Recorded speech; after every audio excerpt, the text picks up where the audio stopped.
नमस्कार, हमारे YouTube channel Kaushik classes में आपका स्वागत है। आज से हम प्रश्न उत्तर की सीरीज़ लेकर आए हैं। ये प्रश्न उत्तर मैंने अपने पिछले कुछ सालों के पेपर व मेरे अनुभव के आधार पर बनाए हैं।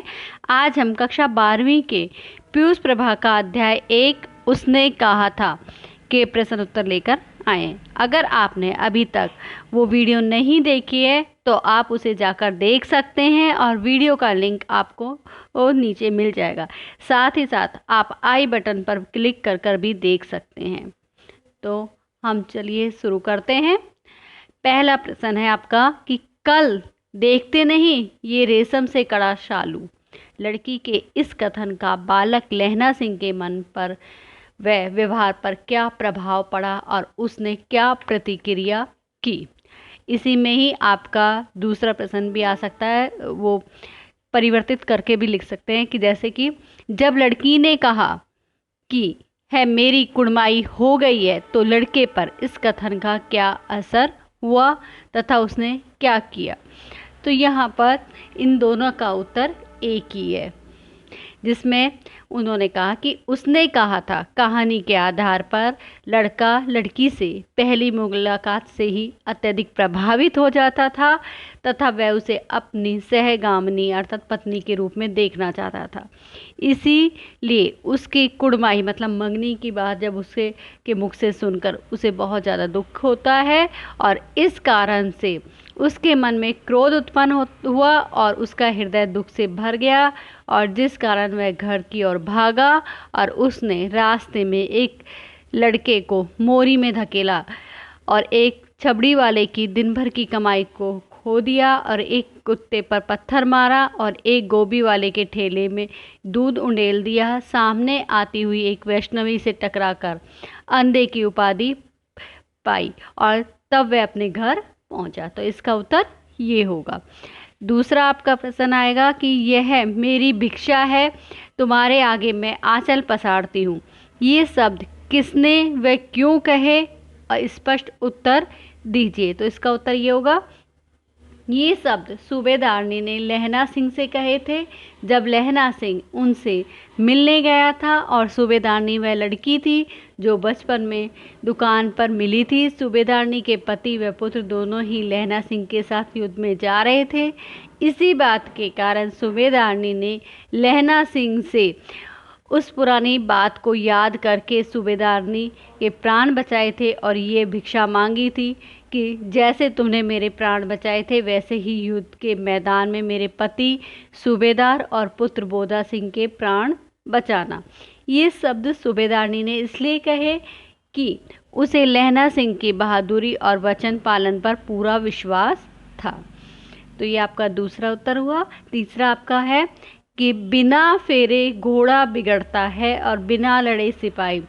कथन में युक्ति युक्त विवेचना कीजिए। तो इसका उत्तर होगा ये कि यह कथन लहना सिंह ने सूबेदार हजारी सिंह के बीच बात हो रही थी और इससे जब ये कहे थे और इस कथन का तात्पर्य ये है कि जिस तरह से घोड़े को एक ही स्थान पर बांधे रखने से तथा बिना चलाए से वह परेशान तथा नाराज होकर बिगड़ जाता है, इसी तरह सिपाही को बिना लड़े एक ही स्थान पर रहने से वह भी आलसी हो जाता है। अतः घोड़े का चलना और सिपाही का लड़ना उनकी शक्ति और पराक्रम का बोधक माना जाता है।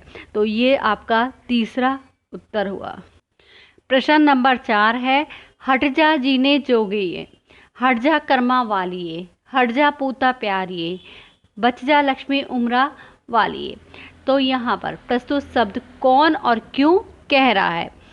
तो यहाँ पर ये इसका उत्तर ये आएगा कि ये शब्द अमृतसर के बाजार में तांगे वाले ने रास्ते में से लोगों को हटाने के लिए शब्द कहे कि तुम जीने योग्य हो, भाग्यशाली हो, पुत्रों की प्यारी हो, लंबी उम्र तेरे सामने, तू क्यों मेरे पहिए के नीचे आना चाहती है।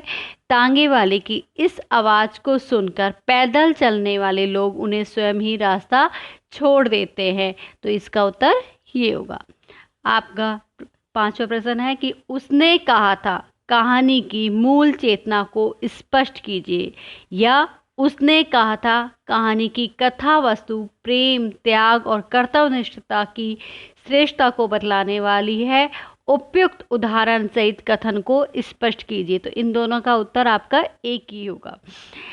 उसने कहा था कहानी में लहना सिंह को नायक के रूप में बताया गया है। वह 12 वर्ष की आयु में अपने मामा के घर अमृतसर गया था और उसी समय वहां के बाजार में आते जाते एक 8 वर्ष की बालिका जिसका नाम होरा था वह मिलती है। उससे वह प्रेम करने लगता है और बार बार वह उसकी सगाई के बारे में पूछता है। एक दिन उसके पूछने पर पता चलता है कि बालिका होरा की सगाई हो गई है। तब उसे बहुत गुस्सा आता है और उसे लगा कि बालिका अब कभी नहीं मिलेगी। युवावस्था में वह फौज में भर्ती हो जाता है और जब वह सूबेदार और उसके पुत्र को युद्ध में अपने साथ ले जाने के लिए उनके घर जाता है, तब वह होरा को सूबेदार की पत्नी के रूप में देखता है और उसके पति व पुत्र की रक्षा का वचन देता है। अंत में वह अपनी जान देकर उसे पूरा करता है। इस कहानी में लहना सिंह के बलिदान को बताया गया है और किस तरह से उसने अपने वचन को निभाया, अपने कर्तव्य से पीछे नहीं हटा। ये कहानी की विशेषता है। इसमें लहना सिंह कहानी का एक जीवंत, अमर, वीर, साहसी, निर्भय, प्रेमी और वचन का पक्का पात्र है। तो ये आपके में 5 प्रश्न है जिनके आपको उत्तर बताए गए। इसमें मैंने अथवा भी जो दिया है वो उसी से संबंधित है। इसमें मैं आपको 2 प्रश्न और दे रही हूँ जिसे आपको स्वयं करने हैं। पहला इसमें आपका है कि जर्मन भेदियों को पहचानते ही लहना सिंह ने अपनी चतुराई का परिचय किस प्रकार से दिया। और दूसरा आपका ये होगा कि मृत्यु के कुछ समय पहले स्मृतियां बहुत साफ हो जाती हैं। उसने कहा था कहानी के आधार पर लेखक के उक्त कथन की सत्यता को उदाहरण सहित सिद्ध कीजिए। तो ये आपको दोनों करने हैं स्वयं। आपको ये वीडियो अच्छी लगी है तो इसे लाइक करें, शेयर करें और चैनल को सब्सक्राइब करें। धन्यवाद।